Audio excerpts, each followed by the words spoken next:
قرآن مجید کا 7واں سپارہ ہے اور سورۃ المائدہ کے مضامین جاری ہیں۔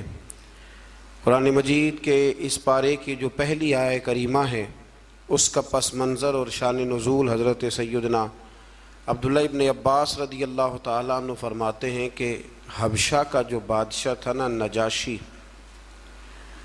اس نے جب اپنے دربار میں مسلمانوں کو بلایا اور بلا کر کے اس نے کہا کہ مجھے وہ کلام، وہ کتاب سناؤ جو تمہارے رسول علیہ السلام پر نازل ہوئی ہے، تو حضرت جناب جعفر طیار رضی اللہ تعالیٰ عنہ نے کچھ آیات پڑھ کے اسے سنائیں۔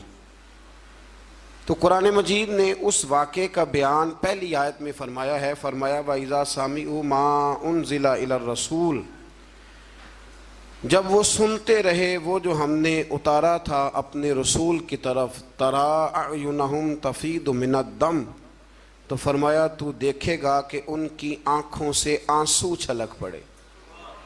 جب انہوں نے وہ سنا جو ہم نے اپنے رسول علیہ السلام پر نازل کیا تھا تو آپ دیکھتے ہیں کہ ان کی آنکھوں سے آنسو چھلک پڑے۔ کیوں چھلک پڑے؟ مما عرف من الحق، اس لیے کہ انہوں نے حق کو پہچان لیا تھا، انہوں نے حق کو پہچان لیا۔ سارے دربار پہ سناٹا چھا گیا، نجاشی بھی رونے لگا، وہاں جو راہب بیٹھے تھے وہ بھی رو پڑے، اور اس مذہب کے جتنے پیروکار تھے ان سب کی آنکھوں میں آنسو آ گئے، اور انہوں نے کہا کیا؟ یقولون، وہ کہنے لگے ربنا آمنا، اے رب ہم ایمان لے آئے، فاکتبنا مع الشاہدین، تو ہمیں لکھ دے اسلام کی گواہی دینے والوں میں۔ تو سب سے پہلی آیہ کریمہ ہی جو ہے وہ اس بات کی طرف دلالت کرتی ہے کہ جب حق جان کر کوئی آدمی اللہ کی کتاب کی، قرآن مجید کی تلاوت کرے گا، حق جان لے گا، اس تک پہنچ جائے گا، اور جب جان لے گا نا حق تو دل روشن ہو جائے گا، تو پھر اللہ تعالیٰ اسے دل کی نرمی عطا کرے گا، اس کی آنکھوں میں آنسو آ جائیں گے۔ اس لیے صحابہ کرام علیہم رضوان کی جماعتوں میں سے جب بھی کوئی شخص قرآن مجید پڑھتا تھا تو وہ رو پڑتے تھے۔ حضرت عمر فاروق رضی اللہ تعالیٰ عنہ قرآن مجید پڑھتے ہوئے اتنا رویا کرتے تھے کہ صحابہ کرام فرماتے ہیں کہ وہ محراب میں نماز پڑھا رہے ہوتے تھے، سب سے ابتدا میں وہ کھڑے ہوتے تھے، لیکن جب وہ قرآن مجید پڑھتے ہوئے روتے تھے تو ان کے رونے کی آواز 7ویں صف تک سنائی دیتی، اس لیے کہ وہ جانتے تھے کہ یہ حق ہے۔ پھر اللہ تبارک و تعالیٰ نے سورۃ المائدہ کی آیت نمبر 87 میں ارشاد فرمایا ہے کہ مومنوں، یہ جائز نہیں کہ کوئی اپنی طرف سے حلال حرام کا فیصلہ کرے، بلکہ حلال اور حرام کا اختیار صرف اللہ تعالیٰ اور اس کے رسول صلی اللہ تعالیٰ علیہ وسلم کے پاس ہے۔ تو تم پاکیزہ چیزیں استعمال کرو اور حلال حرام کے فیصلے اللہ پہ چھوڑ دو، جس کو اس نے حلال کہا وہ حلال ہے، اور جس کو اللہ رسول حرام کر دے وہ حرام ہے۔ پھر اسی سورت کی آیت نمبر 99 کے اندر اللہ کریم نے یمین کے بارے میں، یمین منعقدہ کے بارے میں، یعنی قسموں کے بارے میں، جو ہم قسمیں اٹھا لیتے ہیں، اس کے بارے میں بیان فرمایا۔ آیت نمبر 99 میں اللہ کریم نے ارشاد فرمایا کہ کچھ لوگ لغو قسم اٹھاتے ہیں، اس پر تو کوئی کفارہ نہیں، یعنی کچھ لوگوں کی نیت نہیں ہوتی، یہاں مفسرین نے لکھا ان کی عادت ہوتی ہے، واللہ باللہ تاللہ بات کرتے وقت یہ لفظ کہنا، اس کی نیت قسم اٹھانے کی نہیں ہوتی، تو ان پر کچھ کفارہ نہیں ہے۔ لیکن اگر کسی نے ایسی قسم اٹھائی کہ مستقبل میں یہ کام نہیں کروں گا، تو اب اسے چاہیے کہ وہ اپنی قسم پر قائم رہے، لیکن اگر وہ قسم پر قائم نہیں رہتا تو پھر 3 طریقے قرآن مجید نے بیان فرمائے۔ آیت نمبر 99 کے اندر 3 طریقے بیان فرمائے۔ ایک تو یہ بیان فرمایا کہ 10 مسکینوں کو وہ درمیانے وقت کا کھانا کھلائے، اور اگر یہ نہیں کر سکتا تو پھر ان کو درمیانہ لباس پہنا دے قسم کے کفارے کے لیے، اور اگر یہ نہیں کر سکتا تو پھر اس طرح کرے کہ غلام آزاد کرے۔ سب سے پہلی بات کیا فرمائی کہ 10 مسکینوں کو، یعنی جو قسم اٹھا بیٹھا ہے اور اب اپنی قسم پر قائم نہیں رہ سکتا، قسم توڑ رہا ہے، تو اس کے لیے حکم ہے کہ وہ 10 مسکینوں کو درمیانہ کھانا، ایک بالکل کمزور کھانا ہوتا ہے اور ایک بڑا ہی اچھا کھانا ہوتا ہے اور ایک درمیانہ وہ 10 مسکینوں کو کھانا کھلا دے یا 10 مسکینوں کو کپڑے لے کے دے دے، درمیانے کپڑے ضرورت کے مطابق۔ یہ نہیں کر سکتا تو پھر وہ اس طرح کرے، غلام آزاد کرے، اور اگر یہ بھی نہیں کر سکتا تو پھر آخری بات یہ بیان فرمائی کہ وہ 3 روزے رکھے، اس کی قسم کا کفارہ ہو جائے گا۔ لیکن میرے نبی کریم صلی اللہ تعالی علیہ وسلم کی احادیث سے فقہاء نے ایک مسئلہ بیان کیا ہے کہ اگر کوئی شخص ایسی قسم کھا لے کہ جو قسم ہی جائز نہیں شریعت میں، نہیں کسی نے قسم اٹھا لی کہ آج کے بعد بھائی سے نہیں ملوں گا، تب یہ تو اس نے صلہ رحمی کا رشتہ توڑنے کی قسم اٹھا لی، تو میں قسم اٹھاتا ہوں کہ آج کے بعد اپنی بہن سے نہیں ملوں گا، تو یہ قسم ہی سرے سے غلط ہے، تو اب اس کے لیے حکم ہے کہ وہ قسم توڑ دے لیکن کفارہ بھی ادا کرے۔ پھر اسی سورہ مبارکہ کی آیت نمبر 90 اور 91 میں اللہ تبارک و تعالیٰ نے فرمایا کہ مومنوں، شراب، جوا اور حجر اسود کے پاس نا کفار نے کچھ بت لٹکائے ہوئے تھے، پتھر نصب کیے ہوئے تھے، ان کے نام کی وہ قربانیاں دیتے تھے، اور بعض روایات میں یوں بھی آتا ہے کہ وہ جانور ذبح کر کے تو اس کا خون ان کو ملا کرتے تھے، تو فرمایا یہ بھی تمہارے لیے جائز نہیں۔ اور اسی طرح تھے وہ فال نکالتے تھے تیروں کے ذریعے، تو اللہ کریم نے ان چاروں چیزوں کو ان آیہ مقدسہ میں حرام قرار دیا ہے، اور فرمایا تم نے ان چیزوں سے بچنا ہے، شراب سے بھی اور جوے سے بھی، اور پھر اسی طرح وہ جو نصب شدہ پتھر ہیں ان پر قربانیاں دینے سے بھی، اور یہ جو فالیں نکالی جاتی ہیں۔ ابھی بھی بڑے لوگ بیٹھے ہیں، میں اکثر کہا کرتا ہوں کہ دروازے پہ روٹی مانگنے آیا اور حال قسمت کا بتا رہا ہے، آیا روٹی مانگنے اور کہتا ہے قسمت کا حال بھی بتاؤں گا، تو اتنے کمزور ہیں پوچھنے والے بھی کہ ایک روٹی بھی دے رہے ہیں اور اس سے قسمت کا حال پوچھ رہے ہیں جس کی اپنی اتنی خراب ہے کہ دروازے مانگ رہا ہے۔ تو اللہ کریم نے اس کو حرام قرار دیا، ناجائز قرار دیا، اور فرمایا یہ وہ چیزیں ہیں، انہی آیات میں فرمایا یہ وہ چیزیں ہیں جو تمہارے درمیان عداوت پیدا کریں گی۔ شراب بھی عداوت پیدا کرے گی، جوا بھی عداوت پیدا کرے گا، تو تمہیں ان چیزوں سے بچنا۔ آیت نمبر 95 سے لے کر 99 تک اللہ تعالیٰ نے حالت احرام میں شکار کی ممانعت فرمائی ہے کہ جب آپ احرام کی حالت میں ہوں گے تو شکار کرنا آپ کے لیے درست نہیں ہے۔ اس کے تفصیلی احکامات ہیں جو کتب فقہ میں ملتے ہیں۔ آیت نمبر 100 سے لے کر 103 تک اللہ تبارک و تعالیٰ نے جو مضامین بیان کیے ان میں پہلا مضمون یہ بیان کیا ہے کہ میرے رسول صلی اللہ علیہ وسلم سے غیر ضروری سوالات نہ کیا کرو، ضروری بات پوچھا کرو، ضروری بات۔ یہ آیت نمبر 100 میں اللہ کریم نے منع کر دیا۔ کچھ لوگوں کا بیجا سوالات کرنے کا بھی طریقہ ہوتا ہے، وہ سوال پر سوال کرتے ہیں، اور میں کئی دفعہ یہ سمجھتا ہوں کہ وہ بات کو سمجھنا چاہ نہیں رہے۔ نبی کریم علیہ السلام کی بارگاہ میں بھی کچھ لوگ سوالات کرتے تھے۔ ایک صحابی حضور کی بارگاہ میں بیٹھے تھے تو نبی پاک علیہ السلام نے فرمایا حج فرض ہے، تو انہوں نے کہا یا رسول اللہ ہر سال؟ حضور خاموش ہو گئے۔ انہوں نے پھر پوچھا، حضور ہر سال؟ خاموش ہو گئے۔ تیسری دفعہ پوچھا تو محبوب کریم نے ناگواری کا اظہار فرمایا، ناپسندیدگی کا اظہار فرمایا۔ فرمایا اگر میرے منہ سے نکل جاتا ہر سال فرض ہے تو اللہ نے ہر سال فرض کر دینا تھا، تمہارے لیے مشکل ہوتی۔ کثرت سوالات، کتاب و سنت میں نا مفسرین نے لکھا ہے کہ پورے قرآن میں شاید 14 سوال ہوں جو صحابہ نے نبی پاک سے پوچھے۔ حضرت علی المرتضیٰ رضی اللہ تعالیٰ عنہ کہتے ہیں کہ اگر میں نے نبی پاک سے کوئی سوال پوچھنا ہوتا تھا تو میں مہینوں انتظار کرتا تھا، اور میرا خیال ہوتا تھا کہ کوئی اور ہی آئے، وہ آ کے پوچھ لے تو ساتھ میرا بھی مسئلہ حل ہو جائے۔ سوال کی بھی تکلیف دینا وہ پسند نہیں کرتے تھے۔ پھر انہی آیہ کریمہ کے اندر اللہ تبارک و تعالیٰ نے زمانہ جاہلیت میں مشرکوں نے جو بعض حلال جانوروں کو بتوں کے نام پر وقف کر دیا تھا، ان کا دودھ بھی نہیں پیتے تھے، گوشت بھی نہیں کھاتے تھے، ان کی مذمت بیان فرمائی ہے۔ فرمایا یہ حلال اور حرام کرنے کا اختیار اللہ رسول کے پاس ہے، کسی اور کے پاس نہیں ہے۔ آج بھی لوگ بڑی چیزوں کا اختیار اپنے پاس رکھنا چاہتے ہیں، فلاں چیز بھی حرام ہو گئی، ولی کا نام آ گیا تو حرام ہو گئی، 11ویں کا نام آ گیا تو بھئی حلال وہ ہے جسے اللہ رسول حلال کہیں، حرام وہ ہے جسے اللہ رسول حرام کہیں۔ تو لوگ جبر کرتے ہیں دین میں، حالانکہ دین کے اندر کوئی جبر نہیں ہے۔ آیت نمبر 104 کے اندر اللہ تبارک و تعالیٰ نے بتایا ہے کہ جب اہل کتاب سے اور دین سے انحراف کرنے والوں کو دعوت دی جاتی نا کہ اللہ کی نازل کردہ دین پر اور رسول صلی اللہ تعالیٰ علیہ وسلم کی طرف توجہ کرو اور نبی پاک کی اتباع کرو، تو وہ کہا کرتے تھے کہ ہم جس روش پر ہیں نا، ہم اس روش کو اس لیے نہیں چھوڑ سکتے کہ ہمارے باپ دادا بھی اسی طریقے پہ تھے۔ یہ سورۃ المائدہ کی آیت نمبر 104 ہے۔ جب ان سے کہا جاتا ہے نا کہ آؤ اسلام قبول کر لو، قرآن کو مانو، نبی پاک کی پیروی کرو، تو وہ کہنے لگے ہم اس لیے نہیں کریں گے کہ ہمارے باپ دادا بھی اسی دین پر تھے، تو ہم بھی اسی دین پر رہیں گے۔ جب انہوں نے دین تبدیل نہیں کیا تو ہم کیسے کریں گے؟ تو اللہ تعالیٰ نے اسے کفار کی ہٹ درمی کہا یہ ان کے رویے کی سختی ہے۔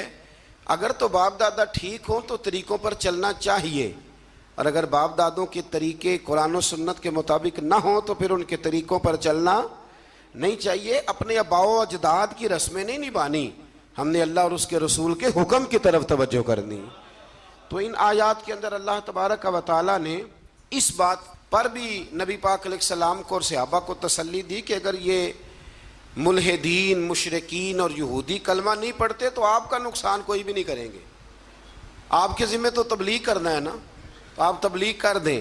اگر یہ نہیں کلمہ پڑھتے تو نقصان نہیں کریں گے۔ اسی سے ہمارے مفسرین نے یہ مسئلہ بھی بیان فرمایا کہ عالم کو، مبلغ کو، واعظ کہنے والے کو دین کی بات کر دینی چاہیے، اور اگر اس کی بات سن کے کوئی عمل نہیں کرتا تو اس کا پھر کوئی نقصان نہیں ہے۔ ماں باپ کو بھی اپنی اولاد کو نصیحت کرنی چاہیے، صحیح بات بتانی چاہیے۔ اب کوئی اولاد عمل نہ کرے تو ماں باپ کو اب اس کی طرف سے کوئی باز پرس نہیں ہوگی۔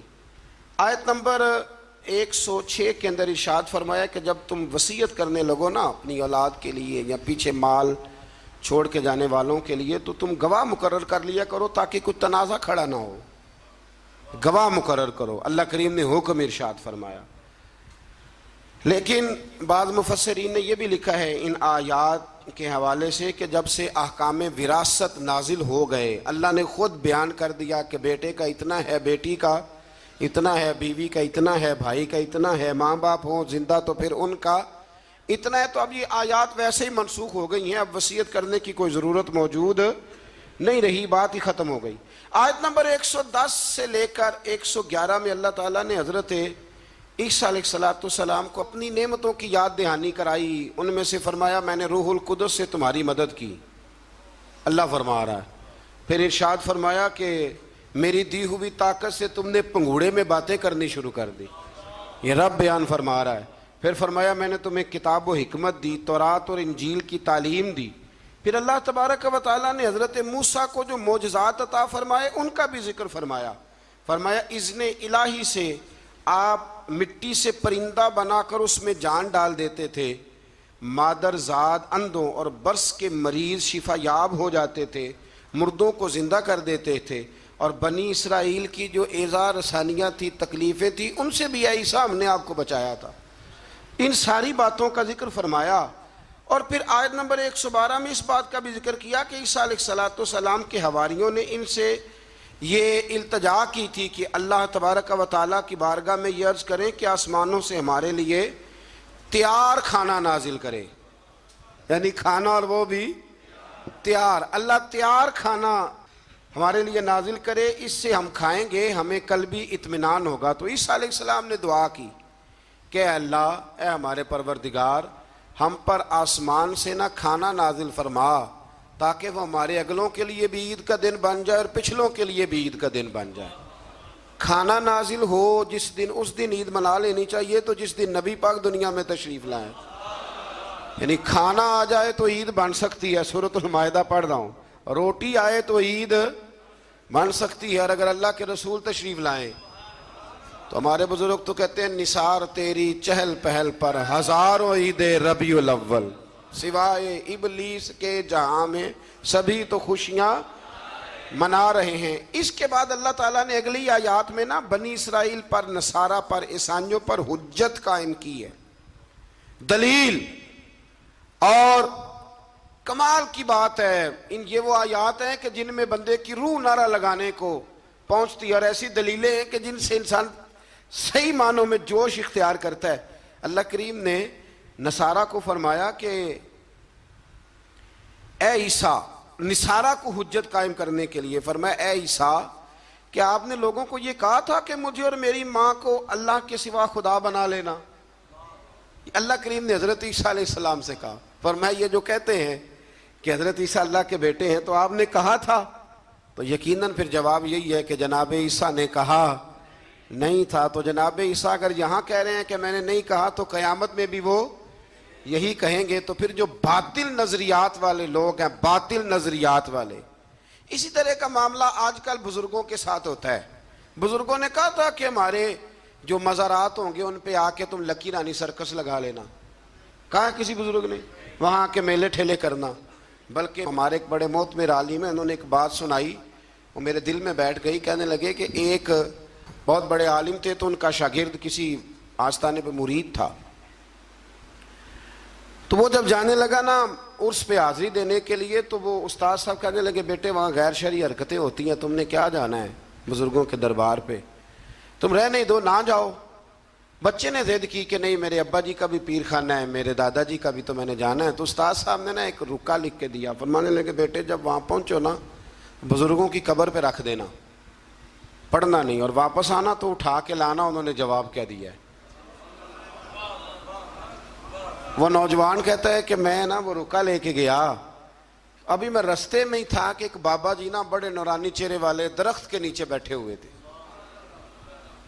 تو میں تو اپنی مستی میں گزر رہا تھا، تو بزرگوں نے میرا نام لے کے مجھے بلایا، اور میں نے جب ان کی طرف توجہ کی تو میرا نام ہی نہیں میرے ابا جی کا نام بھی بتا دیا انہوں نے۔ کہتے مجھے کہنے لگے ادھر آ بیٹے، پتر ادھر آ۔ میں قریب گیا تو کہنے لگے وہ رکا لا جو تیرے استاد نے دیا ہے۔ کہتے میں روب اتنا طاری ہوا کہ میں بول ہی کوئی نہ سکا، رکا میں نے بابا جی کو دے دیا۔ کہنے لگے پتر عرس پہ جا، فارغ ہو کے نا واپس جانا تو رکا مجھ سے لے جانا۔ کہتے ہیں میرے پہ اور روب طاری ہوا، عرس کیا دیکھنا تھا، میں تو پریشانی میں ہی رہا۔ واپس آیا تو بابا جی تھے، میں نے وہ رکا لیا، تو جا کے میں نے رکا استاد جی کو دیا۔ جب میرے مفتی صاحب نے وہ رکا پڑھا تو ان پر اتنا سحر طاری ہوا کہ بے ہوش ہی ہو گئے۔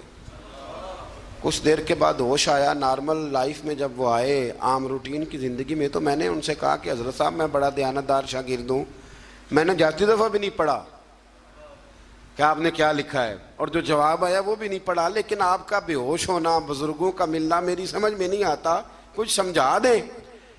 تو کہتے ہیں کہ وہ استاد مجھ سے کہنے لگے کہ بیٹا وہ جو بزرگ تجھے ملے تھے نا وہ دراصل وہی تھے جن کے تو عرس پہ گیا تھا۔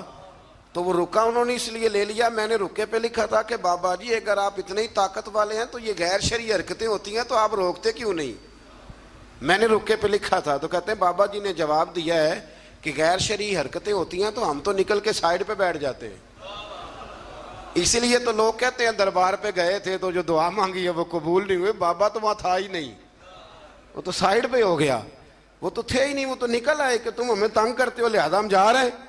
فرمایا بزرگ تو مزار چھوڑ کے چلے جاتے اس لیے کہ وہ اللہ کے رسول کی شریعت کے پورے، اور کہتے ہیں آپ بے ہوش کیوں ہوئے؟ تو کہنے لگے بے ہوش اس لیے ہوا تھا کہ بابا جی کہنے لگے مولانا ہم پہ اعتراض نہ کرو، جب تک ہم زمین کے اوپر تھے منع کرنے کی ڈیوٹی ہماری تھی، اب ہماری ڈیوٹی نہیں، اب تمہاری ڈیوٹی ہے، تم اپنا کام پورا کرو، تم ڈیوٹی ادا کرو۔ بیٹھ کے وہاں طنز کر رہے ہو کہ یہ کیوں ہو رہا ہے تو وہ کیوں ہو رہا ہے۔ تو حضرت عیسیٰ علیہ السلام نے کسی کو کہا نہیں کہ تم میری عبادت کرو یا معاذ اللہ میری ماں کو رب مانو، تو قیامت کے دن بھی وہ یہی کہیں گے کہ یا اللہ میں نے انہیں کہا نہیں تھا۔ تو جب لوگ اپنی طرف سے چیزیں بنانے لگتے ہیں پھر خرابی پیدا ہوتی ہے۔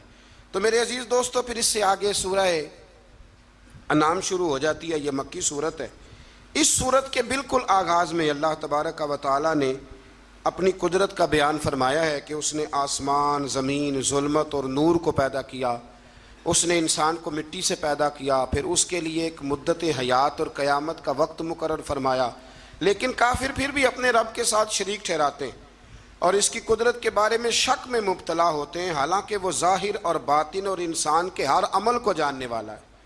منکروں کا ایک شعار ہے، یہ طریقہ ہے کہ اللہ کی قدرت کی نشانیاں آنے کے باوجود بھی اس پہ غور نہیں کرتے، توجہ نہیں کرتے۔ اللہ تعالیٰ فرماتا ہے تم سے پہلے بھی کئی قوموں کو ہم نے زمین میں اقتدار دیا تھا، ان پر موسلا دار بارشیں برسائی تھی، ان کے لیے باغات کے نیچے نہریں جاری کی تھی، لیکن جب انہوں نے گناہ بہت زیادہ کیے تو پھر ان گناہوں کی سزا کے طور پر ہم نے انہیں ہلاک کر دیا۔ ساری نعمتوں سے نوازا، لیکن جب وہ باز نہ آئے تو پھر ان کی سزا بنتی تھی۔ اللہ تبارک و تعالیٰ نے ایک عجیب انداز میں ایک بات کو حرف آخر کے طور پر کافر اور مشرک کے بارے میں اللہ کریم نے نا ایک واضح دلیل، بین دلیل، آیت نمبر 7 میں، سورہ انعام 7واں پارہ، آیت نمبر 7 میں فرمایا کہ کافروں کا حال تو یہ ہے کہ اگر لکھی ہوئی کتاب ان کے پاس اتاری جائے، لکھی ہوئی پوری اوپر سے اترے، اور یہ اپنے ہاتھوں سے چھو کے دیکھ بھی لیں تو پھر بھی ایمان نہیں لائیں گے۔ جنہوں نے نہیں ماننا انہوں نے، آج ہم بھی لوگوں کو دیکھتے ہیں جتنی مرضی دلیلیں دے لو، جس نے نہیں ماننا اس کا پروگرام ہی نہیں ماننے کا۔ فرمایا پھر بھی یہ اس کو تسلیم نہ کریں گے بلکہ اسے جادو قرار دیں گے۔ اسی طرح اگر ان کے پاس فرشتہ اتر کے آ جائے اور یہ اسے اصل شکل میں دیکھ نہ پائیں، اور اگر بشری لباس میں آئے تو پھر کہیں گے کہ یہ تو ہماری طرح کا بشر ہے، اصل حالت میں دیکھ نہیں سکتے، اور انسانی حالت میں آئے گا تو کہیں گے بالکل ہماری طرح کا ہے۔ تو رسول اللہ صلی اللہ علیہ وسلم کو تسلی دیتے ہوئے اللہ تعالیٰ نے فرمایا کہ ہر دور کے کفار کا اپنے نبیوں کے ساتھ یہی طریقہ رہا کہ وہ انبیاء کا معاذ اللہ مذاق اڑایا کرتے تھے، یہ طریقہ رہا۔ آپ زمین پہ چل پھر کے دیکھ لیں گزشتہ امتوں کے تباہ شدہ آثار اور ان کے انجام آپ کو بتائیں گے کہ انہوں نے اگر نبیوں کا مذاق اڑایا تو پھر اللہ نے انہیں سزا کیا دی۔ زندگی میں انسان گفتگو کرتے ہوئے بہت سارے لوگوں کی طرف دیکھ کے ہنستا ہے، ان کا مذاق اڑاتا ہے۔ ایک میری بات پلے سے باندھ لینا، کتابوں کا، فرشتوں کا، جنت دوزخ کا کبھی بھی مذاق نہ اڑائیں۔ اب میں کچھ لطیفے ایسے سننے لگا ہوں جن میں لوگ فرشتوں کا مذاق اڑاتے، ڈرنا چاہیے اللہ تعالیٰ سے۔ لوگ جنت کا مذاق اڑاتے، لوگ دوزخ کے بارے میں معاذ اللہ فضول باتیں کرتے۔ آپ مطلب یہ کن کی روش ہے، یہ کن کا طریقہ ہے؟ اور ایک بات میری پلے سے باندھ لینا، ٹھیک ہے کمزور لوگ ہوتے ہیں، علماء بھی، مشائخ بھی، ان میں غلطیاں ہوتی ہیں، لیکن کبھی بھی کسی دین کے عالم کا مذاق نہ اڑانا، کبھی بھی کسی صوفی کا، کسی درویش کا مذاق نہ اڑانا، کبھی بھی کسی دین کے طالب علم کا مذاق نہ اڑانا۔ یہاں لوگ نقلیں اتارتے ہیں اور میں نے دیکھا ہے کہ لوگ ہنستے ہیں، مذاق کرتے ہیں، آپ کو پتہ نہیں کہ آپ کس کی بات کر رہے ہیں۔ ہم مصلی پہ کھڑے ہونے والے کی طرف نہیں دیکھا کرتے، ہم تو رسول اللہ کے مصلی کی طرف دیکھا کرتے ہیں۔ ہم ممبر پر بیٹھنے والے کی جانب نہیں دیکھتے، ہم تو ممبر رسول کو دیکھتے ہیں۔ تو یہ لوگ انبیاء کا مذاق اڑاتے، آج بھی لوگ مذاق کرتے ہیں۔ وہ فلاں عالم نے کہہ دیا ہے کہ بڑی جلدی انقلاب آئے گا، تو کہتے ہیں جی خوابوں کی کہانیاں سناتے ہیں۔ تو میں نے کہا اس طرح نہ کرو، یہ تم مذاق اڑا رہے ہو، اور مذاق اللہ والوں کا اڑانا رب کریم کو پسند نہیں ہے، اس سے بچیں، اور جتنا بچا جا سکتا ہے اتنا اس سے آپ پرہیز کریں۔ اسی طرح آیت نمبر 14 کے اندر رسول اللہ صلی اللہ علیہ وسلم کو حکم ہوا کہ آپ کافر اور مشرکوں کو بتائیں کہ کیا میں زمین و آسمان کا خالق نہیں؟ آپ ان سے پوچھیں کہ سب کو روزی رساں کو چھوڑ کر کسی اور کو اپنا کارساز بنا لوں؟ آپ ان سے کہیں اے محبوب کہ کیا میں اسے چھوڑ کر جو سب کچھ دیتا ہے کسی اور کے پیچھے چل نکلوں؟ آپ ان سے کہہ دیں کہ سب سے پہلے اسلام لانے والا میں خود ہوں، سب سے پہلے ایمان لانے والا میں خود ہوں۔ اور فرمایا پھر ان کو یہ بھی بتا دو کہ اللہ جس کو ضرر پہنچائے، اللہ کے سوا کوئی اسے نجات دینے والا نہیں ہے، اور اگر وہ کسی کو خیر سے نوازے تو کوئی اسے روک سکتا نہیں ہے۔ اور یہ بھی بتا دیں کہ ہر خیر کا مالک اللہ ہے، اور مجھے اسی بات کا حکم دیا گیا ہے کہ میں ہر مخاطب کو اللہ کے عذاب سے ڈراؤں اور اس کی توحید کی دعوت دوں اور شرک سے برات کا اعلان کروں۔ میرے پاس ایک صاحب کل پرسوں تشریف لائے تو وہ کہنے لگے سارے ڈاکٹروں سے، حکیموں سے، طبیبوں سے، پیروں سے مشورہ کر لیا ہے لیکن میری ہمشیرہ ٹھیک نہیں ہوتی۔ تو میں نے کہا اگر سارے کچھ کے باوجود ٹھیک نہیں ہوتی تو پھر اللہ کی رضا پہ راضی ہو جاؤ، پھر اس کا مطلب ہے کہ رب کریم کی منشا ہے، پھر اس کی رضا ہے۔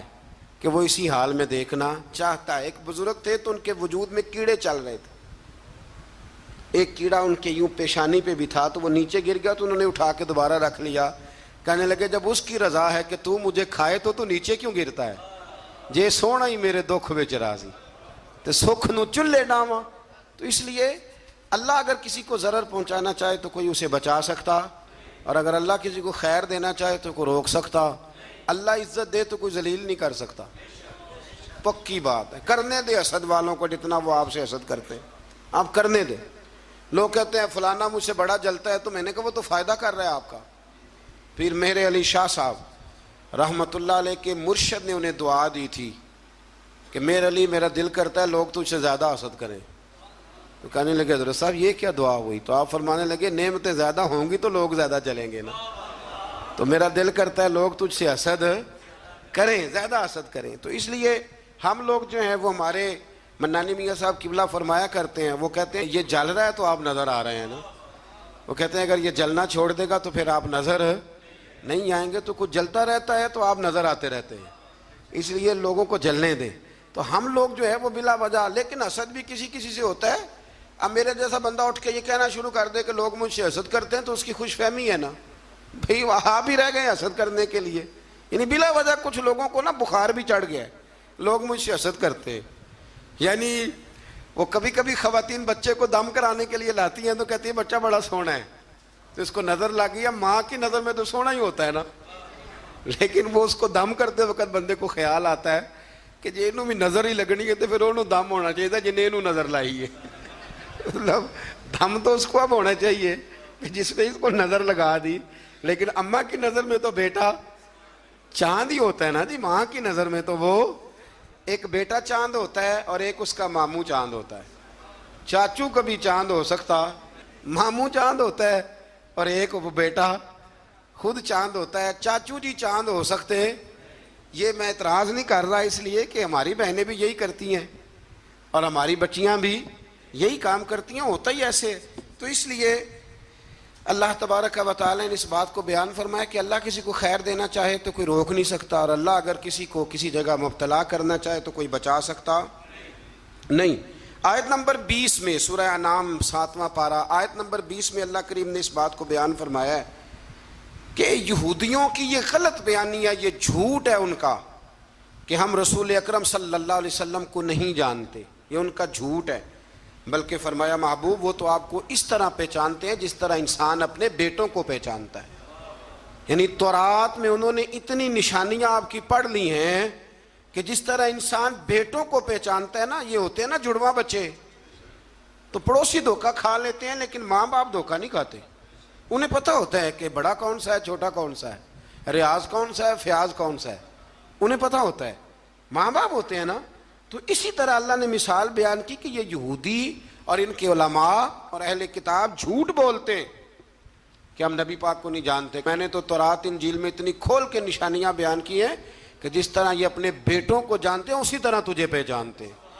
تیری نعتیں صرف قرآن میں نہیں، تورات میں بھی ہیں، انجیل میں بھی ہیں اور زبور میں بھی ہیں، ہر جگہ محبوب کی نعتیں۔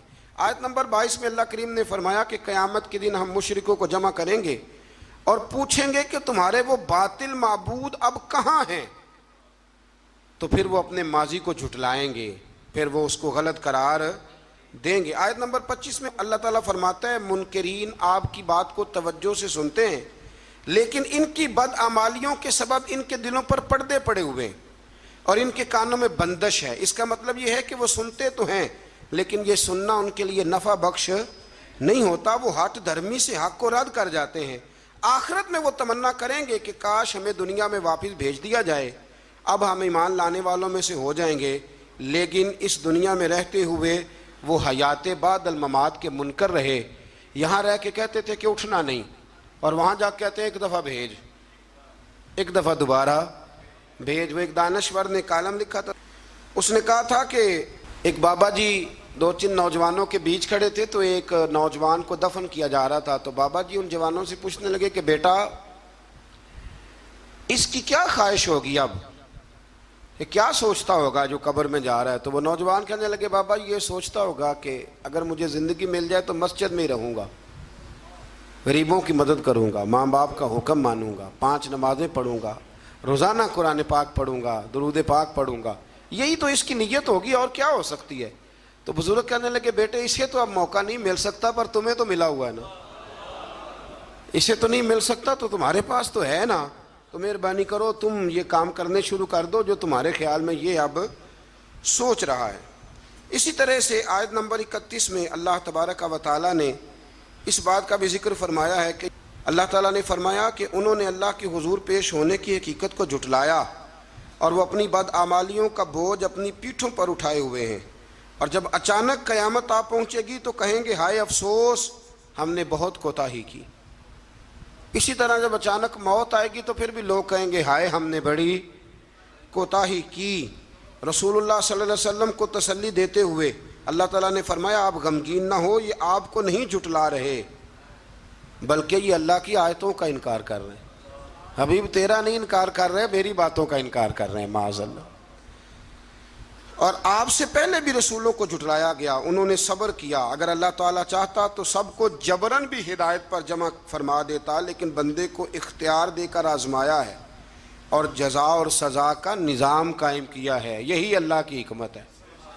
اگر وہ چاہتا تو جبراً بھی سب کو ہدایت مل سکتی تھی، دے سکتا تھا، لیکن اس نے لوگوں کو آزمایا ہے۔ آیت نمبر 38 میں اللہ تبارک و تعالیٰ نے ارشاد فرمایا کہ زمین پر چلنے والے حیوان اور فضاؤں میں اڑنے والے پرندے تمہاری طرح مخلوق ہیں، جب قیامت آئے گی اور اللہ کا عذاب نگاہوں کے سامنے ہوگا پھر یہ مشرک بھی ایک ہی رب کو پکاریں گے۔ اور آیت نمبر 44 میں فرمایا قوموں کی طبیعت اور گمراہی سے ہدایت پر گامزن کرنے کے طریقے اور ہدایت کو بھول جانے اور بطور آزمائش ان کے رزق میں فراوانی اور ان کی نعمتوں پر اترانے اور اچانک پکڑے جانے کا ذکر کر کے فرمایا بھول نہ جانا، اگر میں نعمتیں دے کے کھلی چھٹی دیتا ہوں نا تو جب پکڑتا ہوں تو اچانک پکڑ بھی لیا کرتا ہوں، پکڑ لیتا ہوں۔ بڑے بڑے مالدار پکڑے گئے کہ نہیں پکڑے گئے؟ بڑے بڑے رئیس جو اٹھتے تھے تو ساری دنیا کھڑی ہو جاتی تھی، پھر ختم ہو گئے نا معاملہ۔ تو اللہ تبارک و تعالیٰ نے ان ساری باتوں کا یہاں ذکر فرمایا۔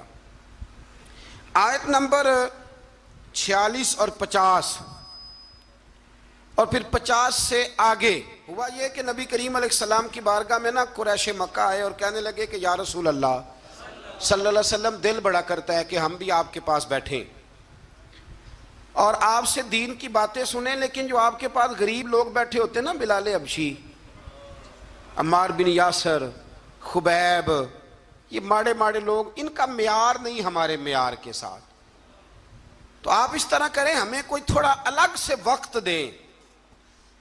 یہ آپ کو آیت نمبر 52 میں تفصیل ملے گی، سورہ انعام آپ پڑھیں گے نا تو یہ تفصیل ملے گی۔ آپ نا ہمیں تھوڑا سا الگ سے وقت دیں، وقت دیں آپ۔ یہ ہوتا ہے، میں نے دیکھا ہے، اللہ معاف کرے، اب تو خانقاہوں آستانوں پہ بھی ہوتا ہے کہ امیروں کے لیے افطاریاں الگ ہوتی ہیں اور غریبوں کے لیے الگ ہوتی ہیں، کہ تھوڑا سا وقت دیں الگ سے، ہم بھی دین کی بات سنیں۔ یہ ماڑے ماڑے لوگ بیٹھے ہوتے ہیں تو ہمارا معیار نہیں۔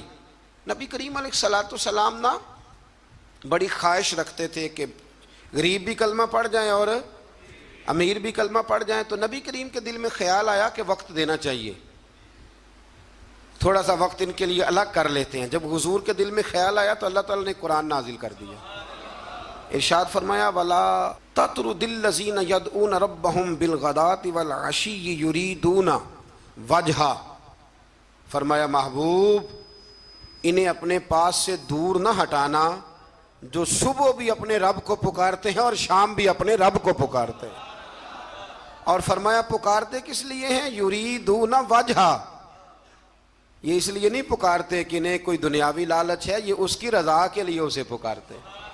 تو میرے رسول کریم علیہ السلام نے فرمایا بھئی میرے رب کا حکم آ گیا، بیٹھنا تو بیٹھو، نہیں بیٹھنا تو نہ بیٹھو، لیکن میرے ساتھ بلال حبشی ضرور بیٹھے گا، عمار بن یاسر ضرور بیٹھے گا، صہیب رومی ضرور بیٹھے گا۔ فرمایا یہ غربا مساکین میرے گرد ضرور بیٹھیں گے، یہ ضرور بیٹھیں گے۔ میں نے تو یہ رنگ بھی دیکھا ہے اپنی مختصر سی زندگی میں کہ لوگ کہتے ہیں مسجد کی کمیٹی کا صدر بھی کوئی چودھری ہونا چاہیے،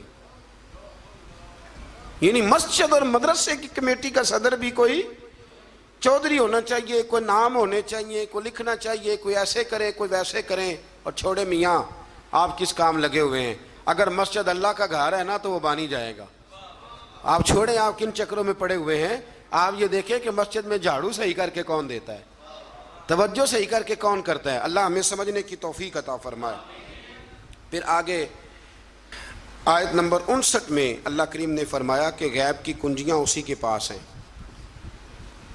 اور اس کے سوا اس کا کوئی جاننے والا نہیں ہے. اور خشکی اور سمندر میں اور وہ درخت سے گرنے والے ہر پتے کو بھی جانتا ہے اور زمین کی تاریکیوں میں ہر دانے کو بھی جانتا ہے. تار اور خشک ہر چیز لوح محفوظ پہ اس نے لکھ دی ہے. اور آیت نمبر 60 میں فرمایا نیند اور بیداری کے تسلسل کے جاری رہنے اور میعاد مقرر پر مرنے اور اللہ کی طرف لوٹنے کے بیان کو یہاں بیان کر کے بھی اللہ نے اپنی قدرت کی علامات کو بیان فرمایا. اب یہاں کچھ لوگ فٹافٹ مانا کر دیتے ہیں کہ دیکھو جی اللہ نے خود ہی کہہ دیا نا کوئی غیب نہیں جانتا.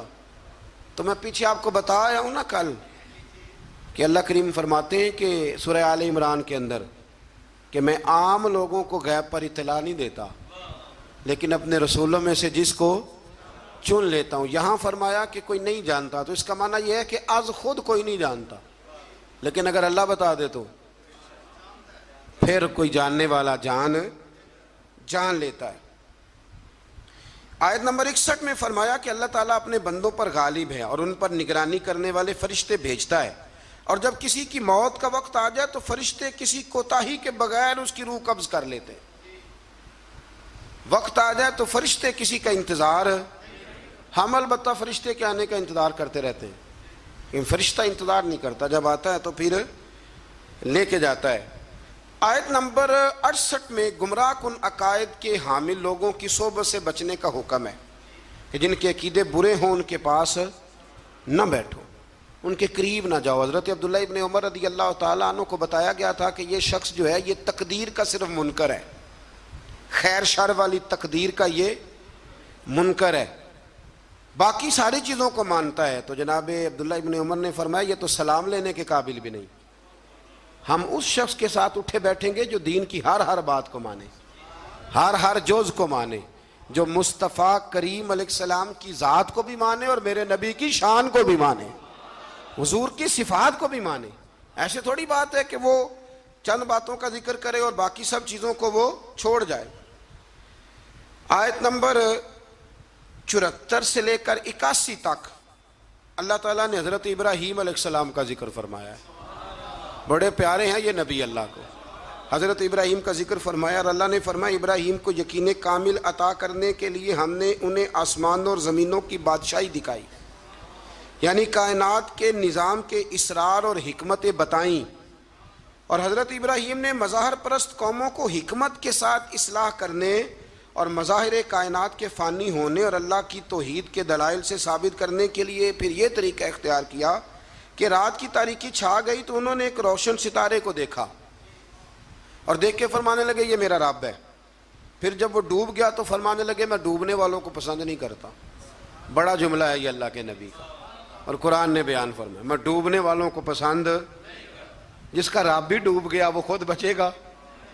پھر فرماتے ہیں کہ پھر جگمگاتے ہوئے چاند کو دیکھا تو کہا کیا یہ میرا رب ہے, لیکن جب وہ بھی ڈوب گیا تو ابراہیم علیہ السلام نے فرمایا اگر میرا رب مجھے ہدایت نہ دیتا تو میں گمراہوں میں سے ہو جاؤں گا.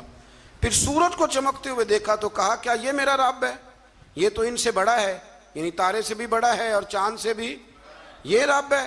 لیکن جب وہ بھی ڈوب گیا تو ابراہیم علیہ السلام نے کہا میری قوم میں تمہارے شرک سے بیزار ہوں, ڈوبنے والوں کو معبود بناتے ہو, آؤ میں تمہیں اس رب کا گویا پتہ دوں جسے نہ اونگ آتی ہے نہ نیند آتی ہے, جو حی بھی ہے اور قیوم بھی ہے, آؤ تمہیں ادھر لے چلوں.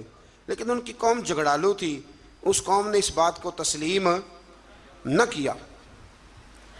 تو پھر انہی آیات کے اندر اللہ تبارک و تعالیٰ نے حضرت نوح کا, حضرت ابراہیم کا, حضرت اسحاق کا, جناب یعقوب کا, حضرت داؤد, سلیمان, ایوب, یوسف, موسیٰ علیہ السلام, ہارون علیہ السلام, زکریہ علیہ السلام, یحییٰ علیہ السلام, حضرت الیاس علیہ السلام, اسماعیل علیہ السلام, یونس علیہ السلام, اور پھر حضرت جناب سیدنا لوط علیہ السلام کا ذکر کر کے فرمایا یہ میرے سارے نبی ہیں اور سارے صالحین میں سے ہیں، یہ بڑے نیک لوگ تھے، یہ بڑے پاک صاف لوگ تھے، ان نبیوں کے نام آئے ہیں قرآن پاک میں تو ان کا نام لینا بھی عبادت ہے، لیکن یہ صالح لوگ، تو اس کا مطلب ہے صالح لوگوں کا ذکر کرنا یہ رب کریم کا طریقہ ہے۔ اللہ تبارک و تعالیٰ نے آیت نمبر 91 میں ایک بات کی ہے جو بڑی سمجھنے والی ہے اور یاد کرنے والی ہے، رٹا لگا کے رٹ لینے والی ہے۔ اللہ تبارک و تعالیٰ نے اپنے بندوں کے ساتھ ایک بات کی اور فرمایا وما قدر اللہ حق کا قدر ہی، فرمایا لوگوں نے اللہ کی قدر نہیں کی جیسے کرنی چاہیے تھی، لوگوں نے اللہ کی قدر نہیں کی جیسے کرنی چاہیے تھی۔ یا اللہ کیا قدر نہیں کی؟ فرمایا وہ کہتے ہیں کہ اللہ نے کسی بشر پر کچھ نازل ہی نہیں کیا، یہ یہودی کہتے ہیں اللہ نے کچھ نازل ہی نہیں کیا، کچھ بھی نہیں آیا۔ فرمایا بے قدرو، رب تو اپنے نبیوں پر بڑا نازل فرماتا ہے، ہر حکمت انہیں عطا کرتا ہے، انہیں اللہ تبارک و تعالی نوازتا ہے۔ اے رسول آپ کہیے جس کتاب کو موسیٰ لے کے آئے جو لوگوں کے لیے نور اور ہدایت ہے اسے کس نے نازل کیا؟ اللہ تعالیٰ فرماتا ہے اے مخاطب، اے میرے سننے والے، کاش تو وہ منظر دیکھے جب یہ ظالم موت کی سختیوں میں مبتلا ہوں گے، وہ منظر لوگ دیکھیں جب ان کو موت آئے گی جو اللہ کی قدر نہیں کرتے، اور فرشتے ان کی طرف ہاتھ پھیلائے ہوں گے اور کہیں گے نکالو اپنی جانوں کو، آج تمہیں ذلت کے عذاب کی سزا دی جائے گی۔ آیت نمبر 94 میں فرمایا تمہارے جھوٹے خدا جن کو تم اللہ کے ساتھ شریک بناتے ہو آج تمہاری سفارش کے لیے موجود نہیں ہیں، اور تم ہمارے پاس اکیلے ہی آئے ہو جیسا کہ ہم نے تمہیں پہلی مرتبہ پیدا کیا تھا، اور تم سب کچھ دنیا میں چھوڑ کے آئے ہو اور سارے رشتے ٹوٹ گئے اور توقعات ختم ہو گئی۔ جھوٹوں کے جھوٹے پیچھے نہیں جائیں گے، لیکن سچے رسول کے ماننے والوں کے سچے رسول قیامت میں بھی سفارش کریں گے۔ آیت نمبر 95 میں اللہ کریم نے فرمایا بے شک اللہ تعالیٰ دانے اور گٹھلی کو پھاڑنے والا ہے، وہ زندہ کو مردے سے نکالتا ہے اور مردوں کو زندے سے۔ انڈا زندہ ہوتا ہے کہ مردہ؟ اس میں سے نکلتا کیا ہے؟ زندہ، حالانکہ انڈا زندہ نہیں ہوتا، اور کئی دفعہ زندہ عورت ہوتی ہے لیکن جب بچہ جنتی ہے تو وہ مردہ ہوتا ہے۔ فرمایا تم دیکھتے نہیں، یہ اللہ کی حکمتیں ہیں، یہ اس کی قدرتیں ہیں۔ آیت نمبر 98 میں پھر اللہ کریم نے ایک بار اس بات کو بیان فرمایا کہ ہم نے تمہیں ایک جان سے پیدا کیا ہے، ایک جان سے تمہیں پیدا کیا۔ آیت نمبر 100 میں فرمایا کہ مشرکوں نے جنات کو جو اللہ کی مخلوق ہے اللہ کا شریک ٹھہرایا ہے اور اس کی طرف بیٹے اور بیٹیوں کی نسبت کی ہے، حالانکہ وہ اس سے پاک ہے، وہ آسمانوں اور زمینوں کا بنانے والا ہے۔ بیوی اور اولاد کی نسبت سے اللہ پاک ہے۔ لم یلد ولم یولد ولم یکن لہ کفوا احد۔ ہم جب پڑھتے تھے نا تو ایک بزرگ تشریف لائے ملتان شریف سے، تو ایک اسٹوڈنٹ کو کھڑے ہو کے کہنے لگے بتا اللہ کی تعریف کر، اللہ کون ہے؟ کہنے لگا اللہ ایک ہے، حالانکہ یہ بھی اس کی تعریف ہے کہ اللہ وحدہ لا شریک، یہ بھی تعریف ہے، لیکن وہ بچوں کو سمجھانے کے لیے فرمانے لگے حضرت جبریل کتنے ہیں؟ کہنے لگے ایک، تو فرمانے لگے یہ تم نے کیا تعریف کی؟ اللہ ایک ہے۔ کہا جناب آپ نے تو کمال کر دی، پھر آپ ہی بتائیں۔ تو فرمانے لگے میری سمجھ میں اللہ کی ساری شانیں ہیں، یہ بھی اس کی شان ہے، قدرت کاملہ ہے کہ وہ وحدہ لا شریک ہے، لیکن فرماتے ہیں اصل بات یہ ہے کہ وَلَمْ يَكُنْ لَهُ كُفُوًا أَحَدٌ، فرمایا جس طرح کا وہ ہے اس طرح کا کوئی ہے ہی نہیں، اس کا ہمسر کوئی ہو سکتا؟ جو وہ ہے وہ کوئی اور ہے ہی نہیں، ہو ہی نہیں سکتا۔ اللہ اکبر۔ آیت نمبر 104 سے 107 میں فرمایا تمہارے پاس روشن دلائل آ گئے ہیں، اگر کوئی اس کی روشنی میں چلے گا تو اسے فائدہ ہوگا، اور اگر کوئی گمراہی اختیار کرے گا تو اس کا اپنا نقصان ہے، اور اگر کوئی شرک کرے گا تو اس کے لیے ملول نہ ہو، آپ صرف وحی الہی کی پیروی کریں۔ آخر میں آیت نمبر 108 اور پارہ بھی تقریباً ختم ہونے کو، آیت نمبر 108 میں نے ایک قانون اللہ تعالیٰ نے بیان فرمایا ہے، وہ بڑا سمجھنے والا ہے۔ میں مبلغین کو، واعظین کو اور جو طالب علم بچے ہیں ان سب کی بھی توجہ کراؤں گا کہ وہ اس بات پر ضرور غور کریں کہ اللہ تبارک و تعالیٰ نے جہاں ہمیں کیا نصیحت فرمائی ہے۔ بڑی قیمتی بات ہے، اس کو ضرور سنیے گا۔ ارشاد فرمایا جا رہا ہے کہ تم نہ ان لوگوں کو برا نہ کہو جن کو مشرک اللہ کے علاوہ پوجتے ہیں، تم انہیں برا، بتوں کو برا نہ کہو۔ اور رب کریم نے فرمایا جب تم ان کے بتوں کو برا کہو گے تو ایسا نہ ہو کہ وہ زیادتی اور ظلم کی وجہ سے معاذ اللہ رب کریم کے بارے میں کوئی بے ادبی کر دے۔ ان کے جھوٹے خداؤں کو تم برا کہو گے تو ہو سکتا ہے وہ تمہارے سچے کو برا کہیں۔ تو فرمایا تم اس طرح کرو کہ تم تبلیغ ضرور کرو، بات ضرور کرو، لیکن ان کو برا نہ کہو۔ آج رویہ یہ بن گیا ہے، گالی کی زبان اس لیے عام ہوئی ہے کہ لوگ جب کسی کے بزرگ کے بارے میں کوئی ایسا لفظ کہتے ہیں تو پھر بھی وہ جواب میں خاموش نہیں رہتا۔ اس لیے ہم کہتے ہیں کہ اسٹیج پر سنجیدہ بات ہونی چاہیے۔ آپ اپنی رائے جب پیش کریں تو دلائل کے ساتھ پیش کریں۔ ہمارے زمانے میں طریقہ لوگوں کا یہ ہے کہ لوگ آواز اونچی کرتے ہیں، دلائل مضبوط نہیں کرتے۔ میرا مشورہ یہ ہے، میں اپنے دائرے کے طالب علموں کو کہا کرتا ہوں کہ آوازیں اونچی نہ کرو، دلائل مضبوط کرو۔ دلیل ہو مضبوط تو آواز نیچی بھی ہو تو بات دور تک جاتی ہے، اور بیچ میں کچھ بھی نہ ہو اور بندہ اتنا زور لگائے کہ سپیکر ہی پھٹ جائے تو اس کا کوئی مطلب نہیں ہے۔ تو آپ جب بھی بات کریں گے مہذب انداز میں کریں گے۔ اس لیے امت مسلمہ یہ نہیں کہتی کہ نبی پاک علیہ السلام کی ناموس کی صرف بات ہے، امت مسلمہ یہ کہتی ہے کہ ہم کسی بھی مذہب کے کسی بھی پیشوا اور مقتدا کو برا نہیں کہتے۔ اگر کسی کا نظریہ باطل ہے تو دلائل کے ساتھ اس کا رد ضرور کیا جائے گا، لیکن اسے برا نہیں کہا جائے گا۔ ہمارے ہاں لوگ پھبتیاں کستے ہیں، مذاق اڑاتے ہیں دوسروں کا۔ سنجیدہ ہونا چاہیے۔ آپ سنجیدہ بات کریں گے تو سنجیدگی پھیل جائے گی، اور اگر ہم غیر مہذب انداز اختیار کریں گے تو پھر معاشرے میں جذباتی لوگ پیدا ہوں گے۔ اللہ تعالی ہمیں سمجھنے کی توفیق عطا فرمائے۔